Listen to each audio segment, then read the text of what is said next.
أعوذ بالله من الشيطان الرجيم. بسم الله الرحمن الرحيم. الحمد لله رب العالمين. الرحمن الرحيم. مالك يوم الدين. إياك نعبد وإياك نستعين.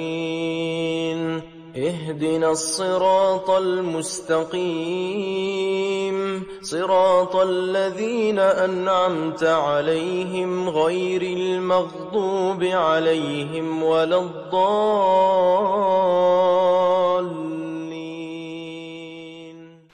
Assalamualaikum warahmatullahi wabarakatuh. Menurut Al-Ghazali ada 3 kriteria, ada 3 tingkatan. Tingkatan yang pertama dalam menginfakkan harta di jalan Allah itu ada yang disebut dengan aqwiya, orang yang mampu.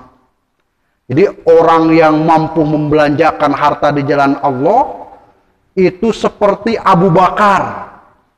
Ketika kata Rasulullah Shallallahu Alaihi Wasallam ada untuk kepentingan jihad, maka Abu Bakar datang, saya infakkan semua. Wah, itu Abu Bakar. Maka ini disebut dengan aqwiya, orang yang mampu, orang yang menafkahkan hartanya seluruhnya. Umar bin Khattab, Utsman bin Affan, Abdurrahman bin Auf, mereka orang-orang kaya dan menafkahkan hartanya di jalan Allah. Yang kedua adalah mutawasitun, golongan orang menengah, orang-orang yang belum bisa mengosongkan hartanya sekaligus, melainkan disimpan untuk keperluan yang lain. Simpan dulu, bisa ada keperluan yang lain. Tapi untuk orang lain, ketika dibutuhkan dikeluarkan. Dan yang ketiga adalah du'afa, orang-orang yang lemah, mereka yang menunaikan zakat, infak, dan yang lainnya, yang wajibnya saja. Urang mau ukur kitu we, lamun tempo zakat fitrah, tempo zakat mah zakat mal, tempo zakat profesi. Berarti itu adalah orang yang du'afa, orang yang lemah. Nah, hadirin jamaah yang dimuliakan Allah Subhanahu wa taala, yang lebih terakhir lagi, siapa yang harus kita infakkan? Ada 5 orang. Yang pertama, kul ma anfaqtum min khairin falil walidain, untuk orang tua kita. Ini yang utama ternyata. Orang tua kita itu biasanya kan nelpon, gimana anak-anak, sehat enggak? Apakah betul nanya anak-anak kita? Bisa jadi, sugan we ngerti ya budak teh kan gitu. Kebetulan di rumah tidak ada ini, tidak ada itu gitu. Dan ketika orang tua membutuhkan, jangan katakan tidak, tapi katakan ya, insya Allah. Ketika nanya, Jang, bisa enggak bantu mama nih, ada keperluan ini, insya Allah mah, gitu. Kalau mereka bahagia, kita akan mendapatkan ridho Allah Subhanahu wa taala. Ridho Allah fi ridho walidain. Ketika mendapatkan ridho Allah, maka apa yang kita inginkan, doa akan diijabah oleh Allah Subhanahu wa taala ketika kita membahagiakan orang tua kita. Makanya kalau ada yang telepon atau ditelepon oleh kita, tanya. Walaupun jauh kan. Nah, ini kan semuanya juga petualang semua kan, datang ke sini itu.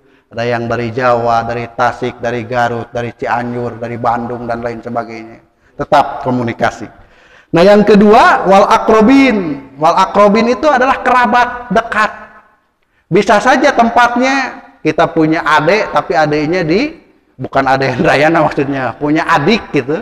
Adiknya itu bisa di Bandung, di mana. Nah, ini boleh silahkan. Nyai nama ada gampang atau bisa video call, bisa transfer kan gitu. Ya, tidak ada jarak sekarang itu, transfer saja. Ada anak paman lagi sekolah, udah kita infak, itu lebih baik. Jadi yang pertama adalah orang tua, yang kedua adalah kerabat kita. Ada kerabat yang dekat karena tetangga. Itu juga paling luar biasa ketika kita menginfakkan harta kita. Walaupun non muslim, ada di pinggir kita orangnya itu bukan Islam, bagaimana? Boleh, silahkan. Ya, ketika kita masak terus wanginya itu tercium, kan nganiayaan lamun ayeuna seungitna we wungkul.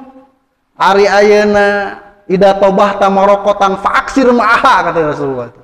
Apabila kita memasak itu faaksir ma'aha, perbanyaklah kuahnya gitu. Lihat tetangga kita kan gitu. Nah ini hadirin jamaah yang dimuliakan Allah Subhanahu wa taala, ini termasuk adalah akrobin, tetangga kita. Walaupun dia itu non Islam, walaupun itu dia itu beragama beda dengan kita. Karena tetangga kita yang kanan itu muslim, yang kiri itu tidak muslim. Wah, gimana nih? Ah, udahlah ke muslim saja. Kata yang non muslim, ada itu ya, ada bingkisannya, iya. Tapi maaf, Anda itu berbeda agama dengan saya. Jangan. Ya, mereka punya hak wal akrobin, wal yatama, orang-orang yang yatim, wal masakin, orang-orang yang miskin, wabnis sabil, orang-orang yang dalam perjalanan. Jadi hadirin jamaah yang dimuliakan Allah Subhanahu wa taala, ada 5 orang yang berhak mendapatkan nafkah dari kita ketika kita menafkahkan harta kita di jalan Allah, tadi dalam ketaatan, dalam peperangan jihad, juga ketika kita naik haji dan lain sebagainya. Ini adalah kriteria kita menginfakkan harta kita di jalan Allah. Masalul ladzina yunfikuna amwalahum fi sabilillah kamasali habbah. Maka Allah akan lipat gandakan 700, ya. Dan juga tidak hanya itu, kata tafsir Al-Misbah itu dikatakan bahwa tidak membatasi 700. Bahkan ya dengan kekuasaan Allah bisa saja melebihi itu. Maka memang ada terusan ayatnya, wallahu yudha'ifu liman yasha wallahu wasi'un alim. Hadirin jamaah yang dimuliakan Allah Subhanahu wa taala, ayat berikutnya ini berkaitan dengan bagaimana tata cara melaksanakan infak. Insya Allah akan kita bahas. Mudah-mudahan Allah memberikan kesempatan kepada kita untuk tetap istiqomah dalam mendekatkan diri kepada Allah melalui ta'lim ini. Demikian, mudah-mudahan ada manfaatnya. Wallahul muwaffiq ila aqwamit thoriq. Wassalamualaikum warahmatullahi wabarakatuh.